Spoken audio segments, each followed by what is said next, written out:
کیا مسافر سفر کے دوران روزہ رکھ سکتا ہے؟ اس کا صحیح مسئلہ کیا ہے؟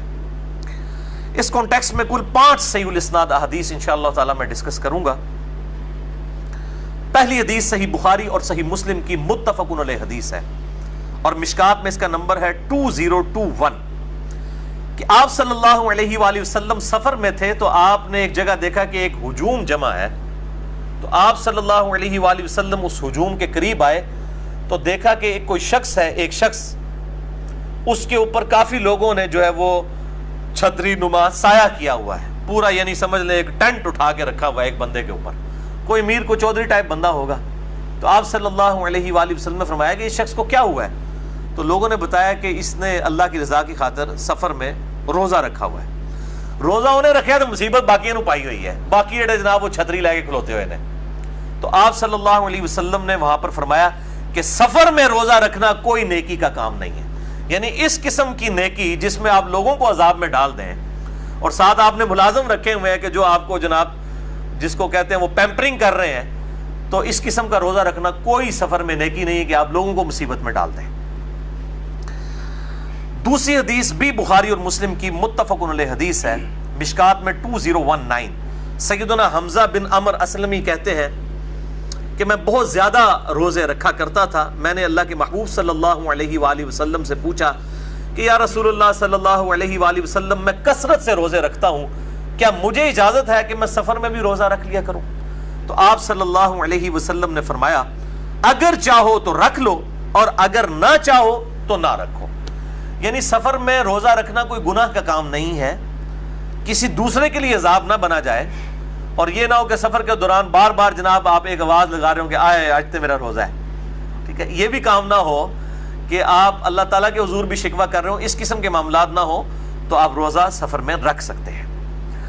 اور اس سفر میں بھی کوئی قید نہیں ہے، آج کل جو بعض علماء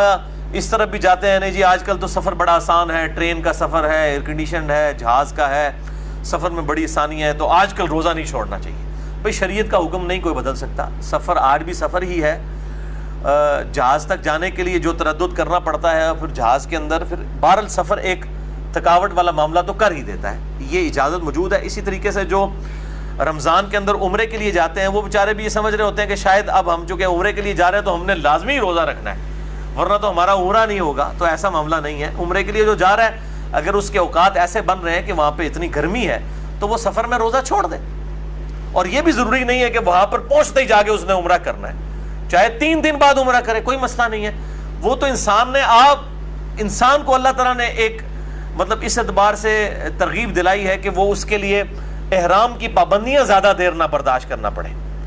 ورنہ ظاہر ہے 3 دن بعد اگر آپ عمرہ کریں گے 3 دن تک احرام کی پابندیاں ان کا خیال رکھنا پڑے گا کہ وہ بال نہیں نوچنا، ناخن نہیں کاٹنا اور باقی پابندیاں۔ اس لیے کہا جاتا ہے کہ مکے میں فوراً پہنچتے ہی عمرہ کر لیا جائے۔ اس کا قطعاً یہ مقصد نہیں ہے کہ آپ جاتے ہی ہفے تفے جو جناب کوئی حالت ہی نہیں، جا کے چوتھے چکر بے ہوش ہوئے ڈگے پہ وہ تھے متافج، یہ بھی کوئی نہیں ہے۔ آرام سے جا کے اگر کسی ایسے وقت میں پہنچے آرام سے آپ اپنی نیند پوری کریں، اگلے دن جا کے بے شک جا کے عمرہ کر لیں، تو اس میں کوئی قدغن نہیں ہے۔ اسی طریقے سے سفر کے لیے عمرے کی حالت میں جائیں تو آپ روزہ چھوڑ سکتے ہیں، اس میں کوئی گناہ کی کام نہیں ہے، بلکہ شریعت نے اس کی اجازت دی ہے۔ اسی کانٹیکسٹ میں صحیح مسلم میں ایک اور حدیث ہے 2029، اسی صحابی نے پوچھا یا رسول اللہ صلی اللہ علیہ وآلہ وسلم، یہ حمزہ بن عمر اسلمی، اس میں الفاظ ہے کہ انہوں نے کہا کہ یا رسول اللہ کیا میں گناہگار تو نہیں ہوں گا سفر میں روزہ رکھ کر؟ جس طرح ہمارے یہ حنفی بھائی کہتے ہیں کہ جی سفر میں اگر کسی نے پوری نماز پڑھ لی تو وہ گناہگار ہو جائے گا کیونکہ اس نے اللہ کی آسانی سے نفع نہیں اٹھایا۔ بھائی آپ سورہ النساء پڑھ کے دیکھ لیں، اس کا تو سٹارٹ ہی اس سے ہوتا ہے جہاں پہ وہ 101-102 آیات آتی ہیں سورہ النساء کی کہ اگر کوئی تم میں سے سفر پہ ہو تو کوئی حرج نہیں اگر نماز کو قصر کر لے۔ وہ تو فرضیت کے انداز میں ہے ہی نہیں ہے بلکہ ایک ریلیکسیشن کے انداز میں ہے کہ کوئی حرج نہیں اگر تم نماز قصر کر لو، تو وہ نماز سفر میں پوری پڑھ سکتے ہیں۔ سیدہ عائشہ سے بھی ثابت ہے، آج میں حدیث بتا دوں گا، بخاری مسلم میں موجود ہے، حضرت عثمان غنی سے بھی، خود آپ صلی اللہ علیہ وسلم سے بھی سنن دارقطنی میں صحیح سند کے ساتھ ثابت ہے کہ آپ نے سفر میں پورے فرض بھی پڑھے ہیں، عموماً قصر پڑھے ہیں، تو دونوں طرح اجازت ہے۔ یہاں پر بھی صحیح مسلم مشکات میں 2029 ان صحابی نے پوچھا یا رسول اللہ صلی اللہ علیہ وسلم اگر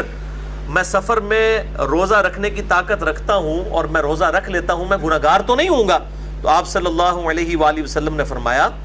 نہیں، بلکہ وہ تو اللہ کی طرف سے ایک رخصت ہے، جو چاہے لے لے اور جو نہ لے تو اس پر کچھ گناہ نہیں۔ یعنی سفر میں روزہ چھوڑنے کی رخصت اگر کوئی لے لے تو یہ اللہ کی طرف سے رخصت ہے، اچھا ہے، اور اگر کوئی نہیں لیتا تو اس پہ کوئی گناہ نہیں۔ اسی طریقے سے سفر میں جو نماز اگر کوئی قصر کر لے تو ٹھیک ہے، اگر کوئی نہیں کرنا چاہتا تو نہ کرے۔ اور میرا موقف اس میں یہ ہے احادیث کی روشنی میں کہ اگر سفر آسان ہو تو رمضان المبارک کے روزے سفر میں رکھ لینے چاہیے۔ میں اپنی آپ کو مثال دیتا ہوں، میں ہر رمضان میں کم از کم 8 روزے تو چھوڑ سکتا ہوں سفر کی وجہ سے، کیونکہ مجھے اسلام آباد منڈے والے دن اسلام آباد جانا ہوتا ہے، جمعے کو واپس آنا ہوتا ہے، تو یہ مہینے میں 4 منڈے اور 4 جمعے تو بنیں گے آلموسٹ۔ 8 روزے تو میرے بھی رمضان کے چھوٹ جائیں سفر کی وجہ سے، لیکن یہ 8 روزے جب بعد میں رکھنے پڑیں گے جبکہ رمضان کا ماحول بھی نہیں بنا ہوتا، تو یہ 8 روزے جو ہیں یہ سمجھ لیں 80 کے برابر ہو جاتے ہیں۔ تو اگر سفر آسان ہے اور آپ روزہ رکھ سکتے ہیں،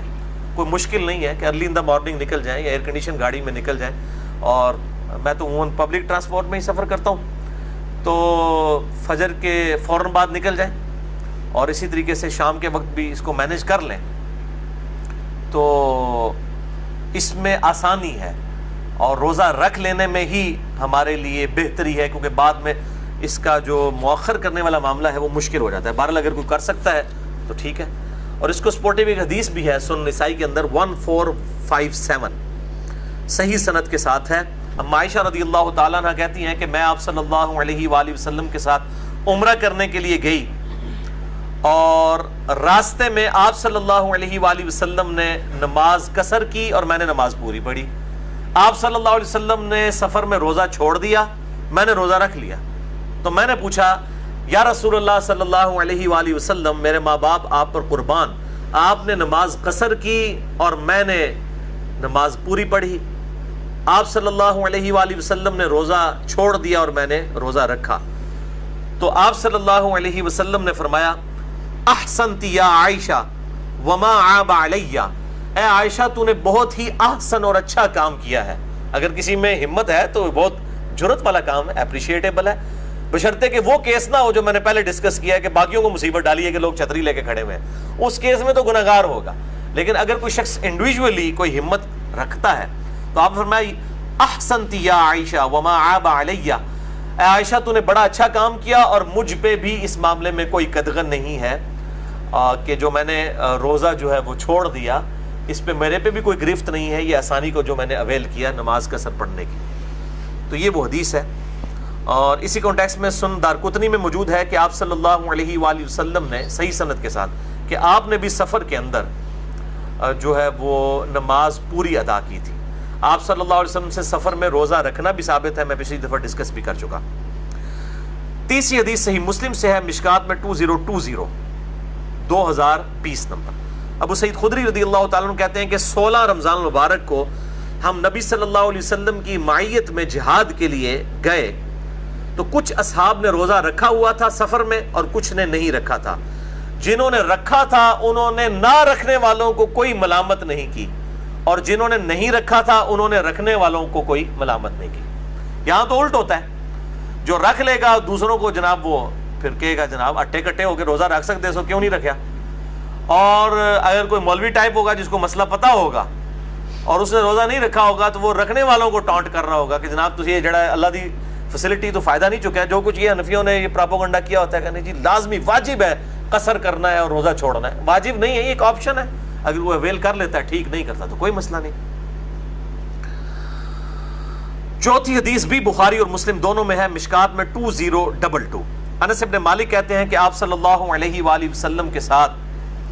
ہم سفر میں شریک تھے، کچھ لوگ روزے سے تھے اور کچھ لوگوں نے روزہ نہیں رکھا ہوا تھا، یعنی اصحاب میں کوئی اس میں اختلاف نہیں تھا، جس کی مرضی رکھ لے جس کی مرضی نہ رکھے۔ سخت گرم دن تھا، ایک جگہ ہم نے پڑاؤ کیا تو روزہ دار نڈھال ہو کر گر پڑے، جبکہ وہ اصحاب جنہوں نے روزہ نہیں رکھا ہوا تھا انہوں نے خیمے لگائے اور سواریوں کے لیے پانی کا اور روزہ داروں کے لیے روزے کی افطاری کا اہتمام ان اصحاب نے کیا جنہوں نے روزہ نہیں رکھا ہوا تھا. ظاہر ہے وہ طاقت میں تھے, انہوں نے خیمے لگائے, باقی تو ڈگ پہ, کمزوری تھی وہاں. تو آپ صلی اللہ علیہ وآلہ وسلم نے فرمایا آج روزہ نہ رکھنے والے لوگ اجر لے گئے. یعنی جنہوں نے سفر میں روزہ نہیں رکھا ہوا تھا وہ روزہ رکھنے والوں سے بھی بڑھ کے اجر لے گئے. کس طریقے سے؟ ایک تو انہوں نے فیسلٹی سے فائدہ اٹھایا, دوسرا جنہوں نے روزہ رکھا ہوا تھا وہ کمزور حالت میں تھے, ان کے حصے کا کام بھی کیا, تیسرا ان کی افطاری کا بندوبست بھی کیا. وہ آگے حدیث بھی آ جائے گی, اگر کسی نے کسی روزہ دار کا روزہ افطار کیا تو اس کو بھی ثواب مل جائے گا. تو یہ تینوں اعتبار سے انہوں نے زیادہ اجر کما لیا. پانچویں حدیث بھی بخاری اور مسلم دونوں میں ہے, مشکات میں 2023. ابن عباس کہتے ہیں کہ ہم مدینے سے مکہ کے لیے جب روانہ ہوئے تو مقام عصفان پر آپ صلی اللہ علیہ وآلہ وسلم نے پانی منگوا کر ہاتھوں کو یوں بلند کیا اور پیالہ اسی طریقے سے پبلکلی اٹھا کے آپ صلی اللہ علیہ وسلم نے پانی جو ہے وہ نوش فرما کے عصر کے وقت میں, صحیح مسلم میں موجود ہے, کہ روزہ اپنا توڑ دیا, افطار کر لیا. اور ساتھ ابن عباس کہتے ہیں کہ سفر میں آپ صلی اللہ علیہ وسلم روزہ رکھ بھی لیتے تھے اور چھوڑ بھی دیا کرتے تھے. اور اسی کا ایک طریق صحیح مسلم میں ہے, مشکات میں 2024 اور 2027, کہ فتح مکہ کے موقع پر یہ ایک ایسا موقع آیا کہ ظاہر صحابہ جہاد کے لیے جا رہے تھے, عین ممکن تھا کہ وہاں پر لڑائی بھی ہو جاتی, تو کمزور آدمی تو لڑائی نہیں لڑ سکتا. تو آپ صلی اللہ علیہ وآلہ وسلم نے جب دیکھا کہ کمزوری ہے اصحاب پہ اور آپ پہ خود بھی, تو عصر کے موقع پر آپ صلی اللہ علیہ وسلم نے پانی کا پیالہ منگوا کر پبلکلی یوں بلند کیا اور اپنا روزہ توڑ لیا. یہ اثر آپ حنفیوں والی اثر نہ سمجھیے گا کہ پیچھے 1-1.5 گھنٹے ہی رہ گیا ہے.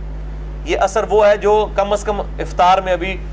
2 سے 2.5 گھنٹے پڑے ہوئے ہیں اور ظاہر کرٹیکل وقت ہے. آپ صلی اللہ علیہ وآلہ وسلم نے روزے کو توڑ دیا, اور ظاہر اعلانیہ اس لیے کیا کہ باقی اصحاب بھی روزہ توڑ دیں. تو آپ صلی اللہ علیہ وآلہ وسلم کو بتایا گیا ابھی بھی کچھ لوگ ہیں جنہوں نے روزہ نہیں توڑا.